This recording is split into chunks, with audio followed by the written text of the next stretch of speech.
دغه څو جملې زمونږ د تاریخ روح دی. دغه څو جملې زمونږ د تاریخ روح دی. کافر راغلل، کافر مړه شول، کافر مات شول. مغرور جهان د غورځي له غورځنګه زوروره. مغرور جهان د غورځي له غورځنګه زوروره. او قربان شم د افغان د تورې شرنګه زوروره. مړ کړی د یم جنګه خو مات کړی د لا نه یم. مات کړی مې په جنګ باندې جنګه زوروره.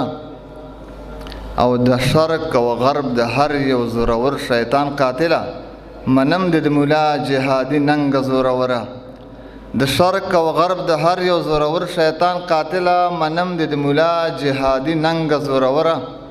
او په ډېرو کبرجنو باچاهانو باچاهي کړي طالبه د مغرور دور ملنګه زوروره.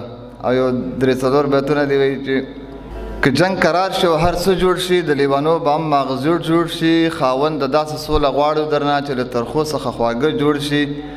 د نشایي توکو نامه ورکه شي او له تیزابو نشوده جوړ شي. هر یو کارتوس په سلایي بدل شي. ټولو باروتو نه رانجه جوړ شي. چې د حریت اذان له ارګه واورم مفتونه هله به مې زړه جوړ شي. السلام علیکم ورحمت الله.